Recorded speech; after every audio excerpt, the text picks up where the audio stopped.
हरे कृष्णा। राधे राधे दोस्तों, कैसे हैं आप सभी लोग। आशा करती हूँ कि आप सारे फ्रेंड्स बहुत ही ज़्यादा अच्छे होंगे। मैं भी बिल्कुल ठीक हूँ और आप सभी मित्रों का मेरे चैनल इंडियन ब्लॉग विद शिखा में बहुत बहुत स्वागत है। सो फ्रेंड्स, आज मैं आप सभी के साथ शेयर करने जा रही हूँ विंटर स्पेशल श्रृंगार दर्शन हमारे मंदिर के, जो कि अभी मैंने अपने सभी प्रभु जी का जो है विंटर यानी कि सर्दियों में श्रृंगार किया है वुलन पोशाक से। तो मुझे लगा क्यों ना आप सभी के साथ शेयर करूँ। बहुत ही सुंदर लग रहे हैं हमारे सभी ठाकुर जी, मंदिर भी बहुत सुंदर लग रहा है। सभी प्रभु हमारे जो है वुलन पोशाक में बहुत अच्छे लग रहे हैं। तो चलिए आप लोगों के साथ शेयर करते मुझे अच्छा भी लगेगा। सबसे पहले हमारे गणेश जी का सुंदर श्रृंगार दर्शन कर सकते हैं, जो कि वुलन पोशाक में है। और इसके बाद हमारे जो है भोले बाबा माँ पार्वती के दर्शन करें और बताइएगा कि आप सभी लोगों को इनकी पोशाकें कैसी लग रही है।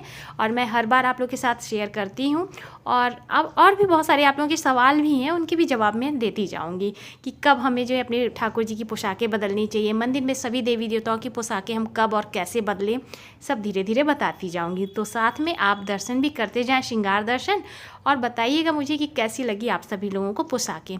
तो ये सारी पोशाकें वुलन पोशाकें हैं, जो कि मैंने खुद से तैयार की थी और अपने ठाकुर जी के लिए, अपनी माता रानी के लिए, अपनी सभी देवी देवताओं के लिए मैं ऐसे ही जो है घर में ही वुलन पोशाक बनाती हूँ और श्रृंगार करती हूँ। देखिए, मुझे मार्केट से सारी पोशाकें नहीं मिलती हैं, मैं हमेशा घर में खुद से बना के पहनाती हूँ। और हाँ, जब भी मैं अपने देवी देवताओं को वुलन पोशाक धारण कराती हूँ तो अंदर एक वस्त्र जरूर पहनाती हूँ। जैसा कि आप देख ही सकते हैं, माता जी को मैंने अंदर भी एक लहंगा पहनाया है, ऊपर से जो है वेलवेट की शॉल मैंने पहनाई।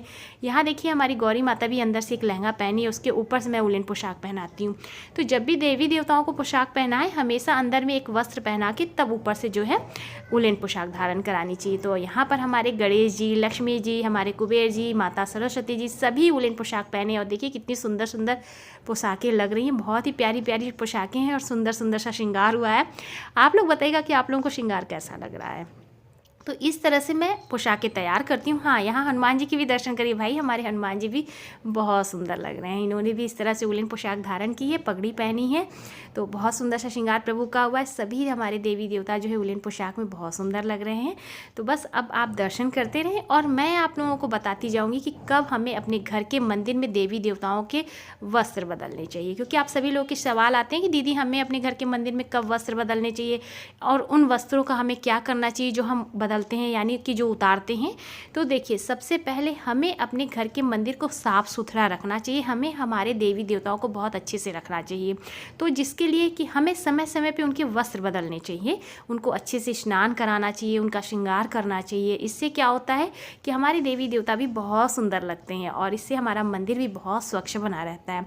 तो समय समय पर जैसे कि कोई त्यौहार हो, उस समय आप अपने घर के मंदिर में जितने भी देवी देवता हैं उनके वस्त्र बदल सकते हैं। देखिए, जिसमें से लड्डू गोपाल हो गई, बाल राधा रानी हो गई, हमारे ठाकुर जी हो गए, जैसे कि हमारे छोटे से गणेश जी हैं, इन सभी देवी देवताओं को मैं रोज़ स्नान कराती हूँ, रोज़ पोशाकें बदलती हूँ।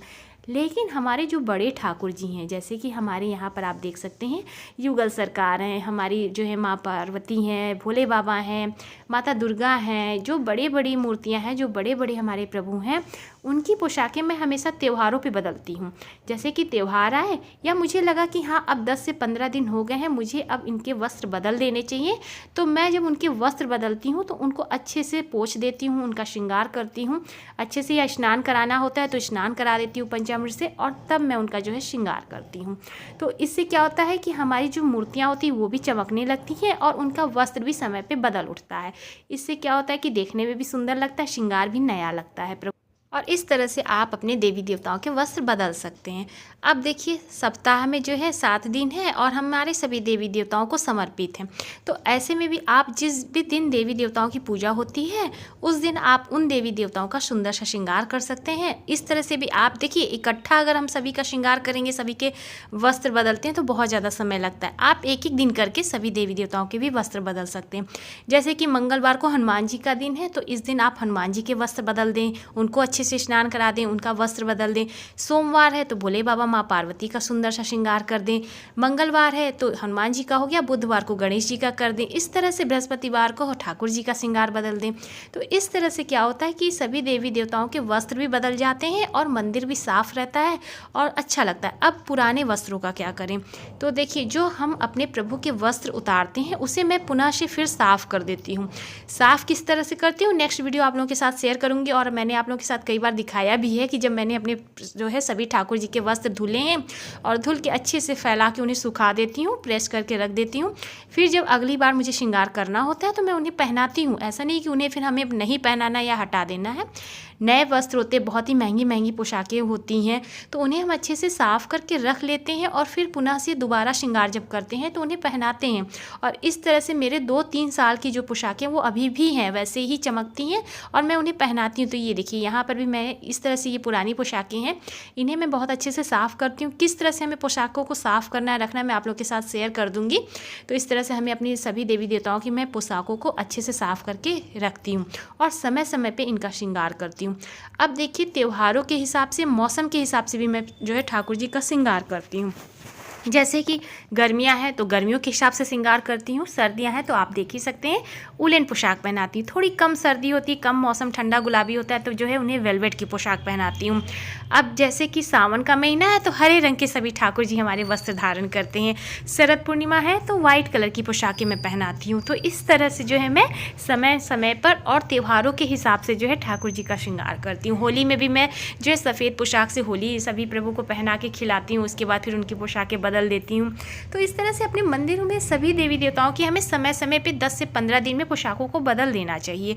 कम से कम समय बता रही हूँ। अगर आपके पास समय नहीं है तो आप त्योहारों में भी अपने ठाकुर जी की पोशाकें बदल सकते हैं। फटे पुराने कपड़े नहीं पहनाए जाते, उनका आप विसर्जन कर सकते हैं। विसर्जन कैसे करना है, आपको मिट्टी में दबा देना है। अपने घर में ही आप मिट्टी में दबा सकते हैं। अगर जगह नहीं है तो गमले में, किसी एक गमला ऐसा रखिए खाली, बहुत सारा जो है गमला हमारे घर में पड़ा रहता है, उस गमले में ही मिट्टी में आप दबा दें तो वो पड़ा रहता है, तो उसी तरह धीरे धीरे गल जाता है। इस तरह से भी आप कर सकते हैं। तो इस तरह से आप जो अपने ठाकुर जी के वस्त्र समय समय पे बदल सकते हैं और उनका सुंदर से श्रृंगार कर सकते हैं। और आप लोग बताइएगा कि विंटर स्पेशल हमारे सभी ठाकुर जी का सुंदर सा श्रृंगार दर्शन आप सभी लोगों को कैसा लगा। और हाँ, ये भी क्वेश्चन आता है कि क्या ये पोशाकें मैं जो है कैसे बनाती हूँ। तो देखिए, मैं अपने स्वयं बनाती हूँ, कभी मैं वीडियो नहीं बनाती हूँ कि किस तरह से हमें जो है मैं बनाती हूँ पोशाक।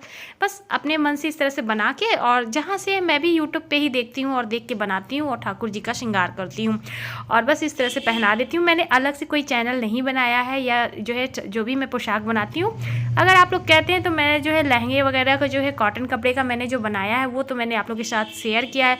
उलेन पोशाक की मैं वीडियो नहीं बनाती हूँ, केवल पहनाती हूँ, अपने ठाकुर जी का श्रृंगार करती हूँ।